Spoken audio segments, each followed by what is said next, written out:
Welcome back. Today we're going to talk about something that, well, maybe feels familiar to some of you, or at least easy to imagine. Those sleepovers, right? Where you're at a friend's place, supposed to be safe, but things start to feel, well, off. Yeah, and we've got these source transcripts. They're from a YouTube video. People sharing their own really unsettling stories from sleepovers. Things they couldn't explain. Exactly. And we're not just here to, tell spooky stories. No, definitely not. These are accounts from the people who actually lived through them. What we want to do is really look at the details. What patterns are there? What can we actually understand about these experiences, how people reacted, and, how it stuck with them? Right. Looking for those threads. Okay, so let's get into this first one. This account comes from someone who was 14, staying over at his friend's place. The friend was 15. Parents weren't home. So, home alone situation, typical teenage stuff, playing video games upstairs. Totally normal setup. Until they start hearing things, little sounds, scratching, maybe some faint banging. And at first, they figure, okay, it's got to be the dog. That's the logical thing, right? You hear a noise, you think pets. Yeah, you explain it away. Yeah. But then, minutes later, the sounds keep happening. They get a bit louder, clearer. And that easy explanation starts to feel not right. So they decide they actually need to check this out. They look for the dog, and, the dog's in the parents' bedroom, nowhere near where the sound was coming from. Nothing. So that explanation is just gone. And that's the moment, isn't it? When it flips from just weird noise to actual fear, they immediately think someone's trying to break in. And their reaction is pretty intense for kids that age. They go downstairs, grab kitchen knives, flashlights. Yeah, that tells you how real the threat felt. Knives and flashlights. They're shifting into, self-defense mode. Seriously. So they search upstairs first. Nothing. Then they head downstairs, just using the flashlights. Imagine how big and dark the house must have felt then. Then they make the call to check the backyard. And the narrator mentions something about the yard. It's fenced, but the back fence line has this, big drop-off or woods. Right. Difficult terrain. Not somewhere you'd easily walk up to the house from. Makes it seem less likely as an entry point, maybe. So they scan the backyard with their flashlights. Nothing. Completely empty. Their next thought is, okay, let's check the front, maybe circle around the fence. And this is where it gets really chilling. The narrator sees his friend just freeze. His flashlight is pointed towards those woods by the drop-off. He points his own light over there, and that's when he sees it. Near the fence line, a figure, dressed all in black, also frozen, just staring right back at them. Wow, just staring. The description is stark. Head to toe in all black, also frozen, staring right at them. No movement. Just there. The narrator, he just yells, "Run." Pure instinct. They bolt inside, lock the door, call 911 immediately. Total panic. And the police, they actually get there pretty fast. 2 officers arrive in minutes. They search the area, the perimeter, but they find nothing. No person, no sign anyone tried to get in. They basically tell the boys, call us back if anything else happens. Which must feel completely inadequate after seeing someone standing there. Right. So they follow instructions, stay downstairs. About an hour goes by. Things maybe quiet down a little bit. And then, just as they might be starting to relax, one of them sees a light through the window, coming from over the fence. And then the narrator sees it too, moments later. A distinct beam of light. So it wasn't just nerves. Something was still out there. Leading to the second 911 call. Yep. Police show up again minutes later. Search again. Find nothing. Again. Think about what that does to you. You see something terrifying, call for help, they find nothing. It validates the fear, but doesn't stop it. The narrator says they were, understandably, completely paranoid by this point. Then the friend's dad gets home. The boys are still shaken up, obviously. They take him out to the backyard to show him where it happened. And while they're standing there talking about it, all 3 of them, the dad included, hear footsteps, clear as day, in the backyard. But the dad, he just dismisses it. Says, it's probably just a hunter. They all go inside. Nothing else happens that night. But the story doesn't end there, does it? That feeling, that unresolved fear, it sticks around. Yeah, because 2 weeks later, the friend invites him back for another sleepover. Parents are out again. Which is interesting, almost like they're testing the waters or trying to reclaim that space. Maybe. They're actually joking about the whole hunter thing while they let the dog out back. The narrator just kind of glances out the door. I just sees it again. Looks like someone peeking over the fence, that same spot. Oh man, instant panic again, I bet. Totally. Get the dog in, lock the door. They kind of try to just ignore it this time. Maybe you hope it goes away. But that doesn't last long. Nope. Minutes later, they're back upstairs in the friend's room. Noises start again, from the window, he looks and sees the person still peeking over the fence. It's happening all over again. And their reaction. Same as before, almost like muscle memory. Knives, flashlights, they go back outside. Even though they must be terrified. They shine the flashlight towards the fence, and the beam catches the outline of a head. Right there. Confirmation. Okay, that's enough. Back inside. Instantly. Run inside. Call 911 for the third time. Police arrive quickly.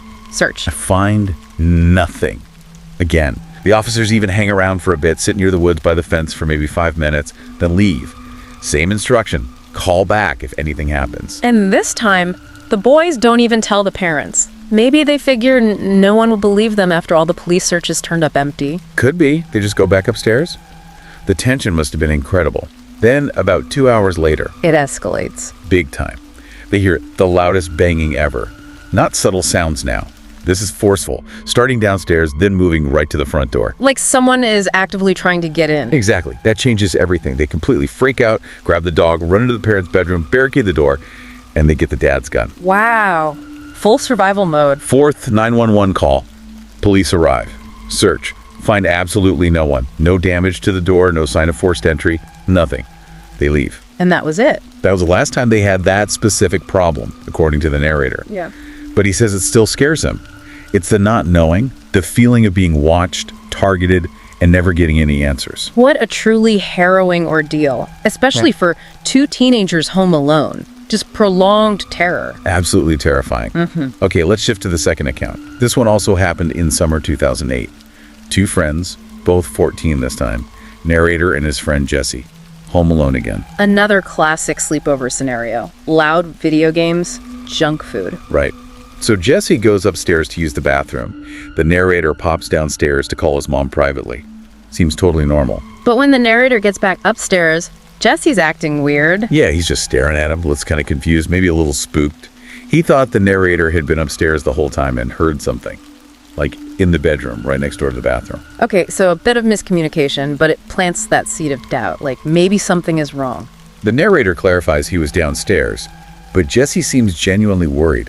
So they decide, all right, let's check the room. They look inside. It's dark, but there's enough light to see. They scan around, see nothing. So they try to brush it off, just paranoia, right? Home alone, maybe the game's got him jumpy. They go back downstairs, crank the game volume back up. Back to the noise, trying to forget about it. But then, after a game match, there's a loading screen. The TV goes quiet. Suddenly silence. And in that silence, Both of them hear it, unmistakably. They're sure someone is grunting, upstairs, in that same bedroom. oh, wow. Instant confirmation of that earlier feeling. They mute the TV immediately. Just listen.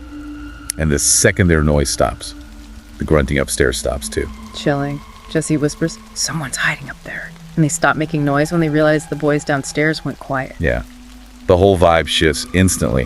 Forget the game. This is real fear. They need to get out. Plan is sneak out the back door quietly. Less likely to be heard than the front door, maybe? They manage to get outside. Yeah. Jesse immediately calls the police. The narrator, meanwhile, takes out his phone, turns on the flashlight. And shines it up at that bedroom window. Exactly. And maybe 3 seconds later, a figure steps into view. Right behind the glass. No way! Just for a second. But the figure seems to see the light, see them outside, and then quickly ducks down out of sight. Okay, so now they know someone's in there, and that person knows they've been spotted, and that help is likely on the way. The reaction, just run, drop everything, sprint down the block as fast as they can. Pure flight response. Get away from the danger. They only stop when they see the police car pull up. They're waiting outside with the officers. And then what happens? They see him. The guy from the window, he's coming out of the backyard, Yeah. walking fast, trying to be quiet, obviously trying to slip away, even with the cops right there. They gotta look at him. Yeah, a clear look this time. Really tall, narrator guessed like 6'5", looked maybe mid-40s. A specific person, not just a shadow. Right. They start screaming to the cops, he's right there, that's him. But by the time the police react, the guy's vanished. Just gone. But the police go inside them, right? To check that room. They do. And this is where this story really differs from the first one. They find actual evidence. What kind of evidence? A big cloth bag under the bed, some clothes missing, money gone from a desk drawer, and the computer in that room. it was turned on. So definitely a break-in, likely a robbery interrupted. Seems like it. The narrator says they never saw or heard anything about that guy again. Happened summer 2008. A confirmed intruder, but one who still got away. That's fascinating, because unlike the first story where the police found nothing to corroborate the sightings, here you have clear physical evidence of someone being inside with intent to steal. Yet, escape was still possible. Exactly. The evidence makes it feel different, more grounded, but still terrifying. Okay, third account, also summer 2008. This narrator is younger, 12 years old, sleeping over at his friend Calvin's house, out in the country, New Jersey. Starts off a bit chaotic, apparently. Calvin's family came home early, unexpectedly. House is crowded. Yeah, so the boys decide, hey, let's just sleep outside in the tent, get away from the noise, still have their sleepover. Backyard camping. Sounds fun, usually. What's the setup? Fenced-in backyard, which feels secure. But like the first story, one side of the fence backs up onto woods. About 100 yards of trees. So again, that boundary between the yard and something wilder, less known. They had a nightlight with them. Oh, okay. So they get set up, turn the light off eventually, try to sleep. The narrator's having trouble drifting off, lying there awake in the dark tent. And then he hears it, a sound. He described it as a little rattly, creaky type sound coming from near the fence. Not just wind blowing leaves, something distinct. Yeah, it gives him chills. He tries to tell himself it's just wind, but it's constant, kind of strange sounding in the dark and quiet out there. Makes him uneasy. And then he needs to use the bathroom. Right, which kind of forces the issue. He wakes up Calvin. Calvin, half asleep, also says probably just wind. But the narrator feels better just having him awake. Shared awareness, even if one person is skeptical. So the narrator carefully unzips the tent door a bit, peeks out towards the sound. It's dark. He can't really see anything beyond the immediate tent area. But then he decides to use the nightlight they brought. Yep. Crawls over, flicks the switch, points the light towards the fence where the rattling was coming from. And he sees someone, a person, leaning on the fence, head down. Looks like they're pushing it, rattling it. Oh, wow. Okay. That's not wind. Not wind. His reaction is instant. Light off. Dives back into the tent. Starts whispering frantically to Calvin, I saw someone. There's someone at the fence. And as soon as they go quiet inside the tent, the rattling noise from the fence stops. whoever is out there heard them react or saw the light go off. They know they've been noticed. Terrifying realization. So now what? Narrator wants to try and quietly call the house phone from inside the tent. Calvin's idea is different. He thinks they should just make a run for the back door of the house. Higher risk, maybe, but faster escape if they make it. Yeah. They agree to run for it. They slowly, quietly unzip the tent door again. Calvin goes first. And the second Calvin gets out of the tent, he just screams. Yeah. A terrified scream. Oh no, what did he see? The narrator doesn't wait to find out. He just bolts after Calvin, runs straight for the house without looking back. Smart move. Get inside first. Once they're safe inside, locked up, the narrator asks Calvin, why did you scream? And Calvin says, when he ran out, he saw somebody standing right next to the tent, like within arm's reach, just standing there in the dark. Whoa. So the person wasn't just at the fence, they were right there. Apparently. They stayed inside for the rest of the night, obviously. Yeah. But the narrator adds this one last creepy detail. Later, with the bedroom window open, he swears he could still hear that same faint, creaky fence noise. Looked out, saw nothing. But the feeling lingered. Wow. 3 stories. Very different circumstances in some ways, but that shared core of fear of feeling watched or threatened near home, near that boundary. Right. So when you look across all 3, the first one with the repeated sightings, the police calls, the escalation. The second with the confirmed break-in and the chase. The third with that unseen presence right by the tent. What are the common threads that jump out? Well, like you just said, that perimeter focus is huge. The fence, the window, the backyard edge, it's always happening right at the boundary of perceived safety. It really emphasizes how fragile that sense of security can be. And the kids' reactions, too. Fear, obviously. But also, they try to investigate, right? They use flashlights, they go outside, they look, and then they seek help. Parents, 9/11, they do what you're supposed to do. Absolutely. They follow the script for dealing with a threat. But then there's that other pattern, the really unsettling one. The help they seek often doesn't resolve anything. Yeah. The police showing up and finding nothing in the first and third stories. Even the dad dismissing footsteps in the first one. Exactly. And that lack of external validation or resolution is key, I think. It leaves the person who experienced the terror in this really difficult position. Was it real? If it was, why couldn't anyone else see it or find evidence except in story 2 after the fact? It creates this profound uncertainty. It makes the fear almost entirely theirs to carry, without proof. Precisely. And it might explain why these events stick with them for so long. The threat feels unresolved, maybe even ongoing, because it was never caught or definitively stopped by authorities. It challenges your reality. We also see different responses to the immediate danger. Grabbing weapons, barricading versus just running. Yeah, that reflects the specific perceived threat level, doesn't it? Trying to get in the front door warrants barricading. Seeing someone right beside you triggers immediate flight. It's instinctual. And the difference between story 2, with the clear robbery motive, and the other two, which feel more like just watching or harassment. It does suggest these experiences might not all be the same thing. Story 2 feels like a crime interrupted. The others, they're harder to pin down.